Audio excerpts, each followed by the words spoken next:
Nah, Bu Maria Dara, ya, akhir-akhir ini kita banyak sekali melihat orang tua yang nggak sabar dalam mendidik anaknya, ya. Saya pernah lihat satu tayangan. Saya mau action sekarang ya. Nanti Ibu Maria ajarin saya nih, betul apa salah sih? Ya, saya sebagai seorang ibu yang kagak sabar, Bu Maria jadi muridnya. Ceritanya lagi belajar, siap.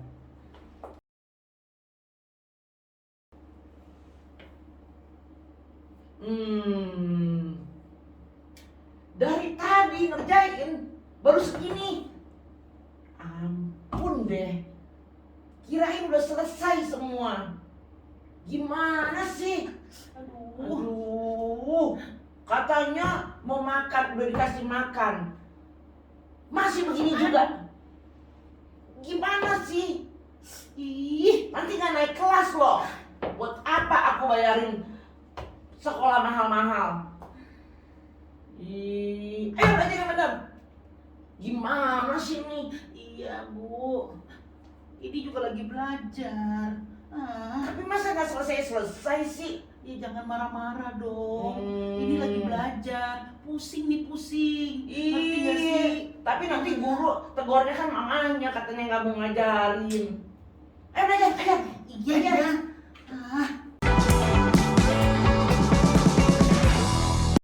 Nah, Bu Maria adalah actionnya bagus betul. Kelihatannya yang lebih bagus malah Mami Aisyah nih. Antagonis. Nah, inti permasalahannya sekarang seperti ini, Bu Maria. Banyak orang tua yang gak sabar, anaknya jadi stres. Betul. Dikira gurunya yang gak sabar tuh kan. Bagaimana mengatasi situasi ini? Coba Bu Maria. Baik Mami Asyang, memang adalah hal yang wajar.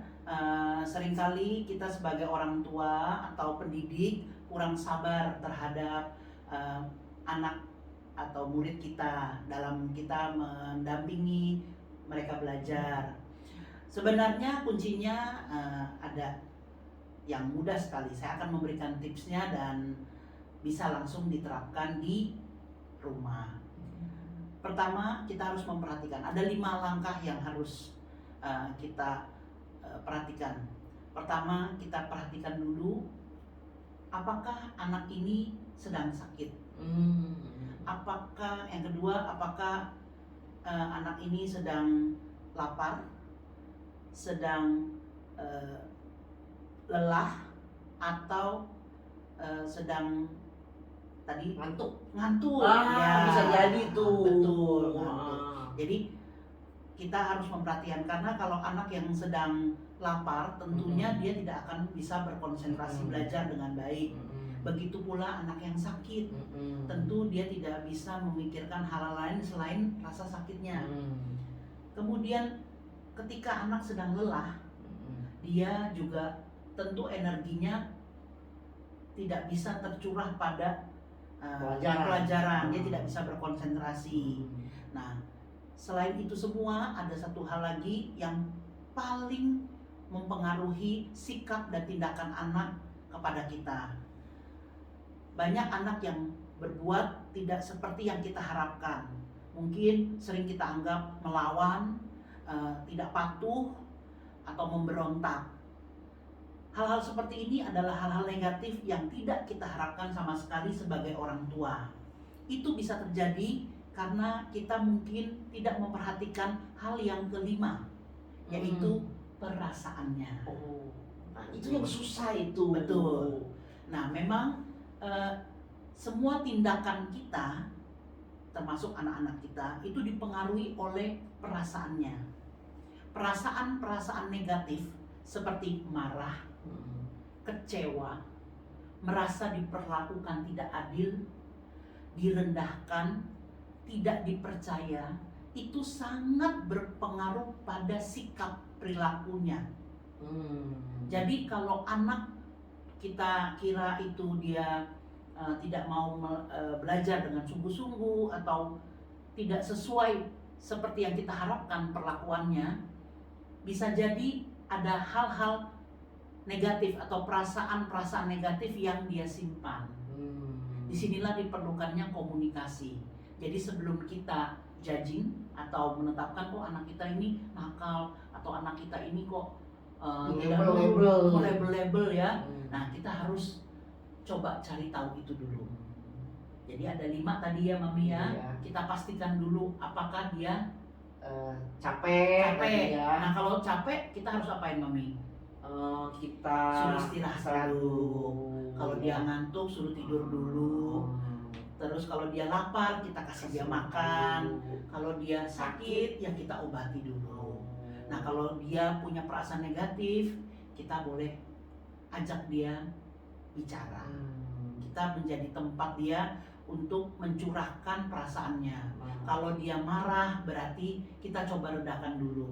Meskipun mungkin dia ada salahnya, kita beri penjelasan. Kemudian kalau dia sedang takut untuk hal-hal tertentu, mungkin dia menghadapi ini ujiannya susah. Nah, itu perlu kita kasih support. Kemudian kalau dia merasa tidak adil, nah itu kita perlu harus cari. Biasanya kan kalau ada anak itu ada kakak adik, biasanya kita akan membela kakaknya atau adiknya. Nah, di sini kita harus sebagai orang tua atau pendidik benar-benar bersikap netral dan berusaha memberikan penjelasan yang bijak agar anak-anak kita merasa diperlakukan adil. Semua itu kalau sudah kita lakukan, mudah-mudahan dengan mudah kita akan membuat anak ini melakukan segala hal sesuai dengan apa yang kita harapkan dan kita inginkan. Nah, itu tipnya bagus sekali ya. Jadi para sobat tantangan ya, perhatikan 5 hal tadi. Betul. Ya, jangan langsung kayak saya tadi ngomel, anak dipukul-pukul padahal mungkin lagi lapar ini. Iya ya. Terus yang paling penting lagi perasaannya. Nah, itu dia. Kalau dia perasaannya lagi nggak enak, digituin lagi, tambah. Waduh, tambah perasaannya. Mungkin di sekolah dia sudah merasa takut karena tidak paham apa yang diajarkan diajarkan oleh gurunya. Sampai di rumah dia sudah lelah, masih dimarahi, masih dituduh, mungkin diperlakukan tidak adil oleh adiknya, kakaknya. Kemudian tambahkan perasaannya menjadi dipaksa lagi harus belajar. Nah ini lagi yang sering orang tua lakukan. Banyak sekali orang tua yang menyuruh anak belajar itu sambil mengancam. Belajar nggak? Kalau tidak belajar, awas ya. Apalagi sekarang belajar di rumah pakai online. Nah, wah, lebih susah lagi. Sudah dia takut, terus diancam. Nah, yang ini yang lebih parah. Gak ada yang bisa bertanya lagi. Tidak ada yang bisa bertanya. Dan lebih parah lagi, disumpahi. Waduh, ya kan? Kita seringkali mengutuk tanpa kita sadar. Gak belajar, nanti bisa jadi bodoh. Susah hidupmu, tidak bisa dapat pekerjaan, bla bla bla bla bla, sengsara. Tanpa kita sadari kita sudah menambah permasalahan, mengecewakan. Perasaannya bukannya lebih baik, malah menjadi sedih karena dikutuk. Dia merasa tidak ada yang membackup. Sudah dia tidak tahu bagaimana cara belajar yang baik, dia tidak berani ngomong dengan gurunya di rumah, masih dipaksa untuk belajar, dia tidak tahu bagaimana caranya. Mungkin dia juga punya permasalahan dengan temannya, selisih paham. Wah, jadi numpuk. Saya bisa memberikan tips untuk hal ini. Ada cara yang lebih jauh efektif daripada sekedar mengancam atau justru menakut-nakuti. Kalau kamu nggak belajar nanti kamu nggak naik kelas atau nggak bisa lulus ujian, nggak dapet tempat kuliah, bla bla bla bla bla. Kita ada triknya. Jadi maksudnya sama, tapi kita menggunakan kalimat yang lebih efektif dan efisien.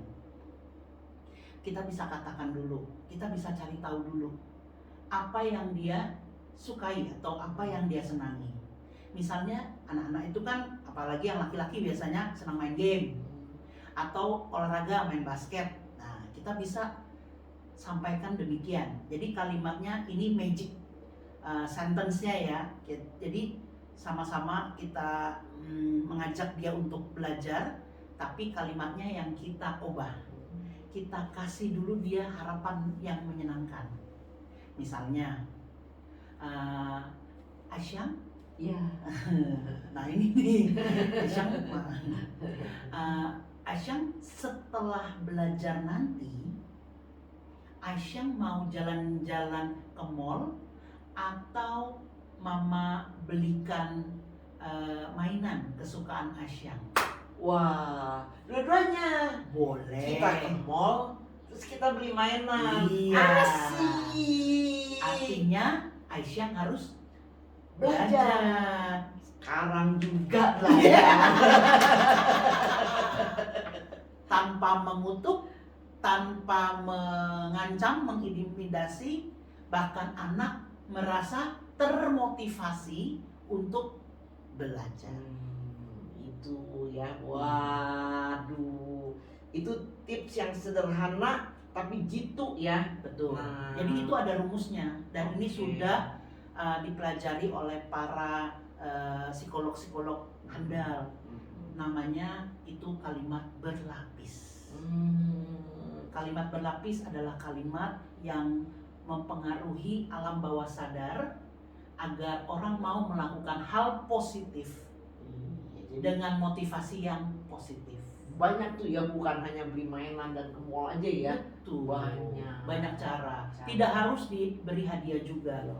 Bisa juga dengan sesuatu yang dia suka. Misalnya dia suka berkebun. Habis kita belajar, kita berkebun yuk. Tapi didahului. Jadi kalimatnya ini polanya ya. Setelah bla bla bla ini. Oh. Atau kamu mau apa? Mau ini atau ini? Positif Yang ya. positif. Beda sama iming-iming, beda tuh. Beda. Iya. Oke. Oke, Bagus. Nah, udah ya. bisa diterapkan ya. Oke, pastilah ya. Memang kadang-kadang banyak orang tua yang enggak menyadari ya Betul. bahwa anak-anak itu perasaannya seperti terluka. Sebenarnya kita juga sebabnya. Penyebabnya kita orang tua. Ini kita nggak sadar. Ya memang, tapi tidak bisa disalahkan Mami, karena saya pun sebagai orang tua dulu ya seperti itu, mungkin sampai sekarang juga ya, tapi kan kita harus selalu belajar. Jadi bukan anaknya saja yang belajar, tapi kita orang tuanya yang harus juga belajar.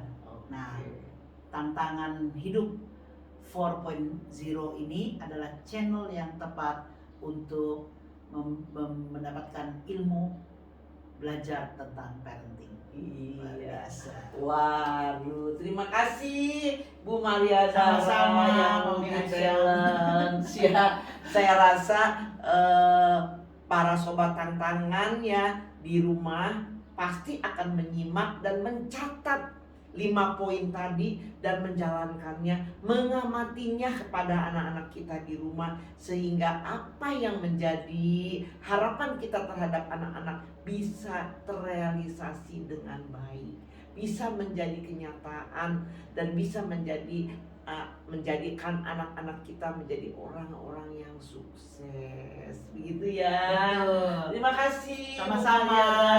Semoga bermanfaat.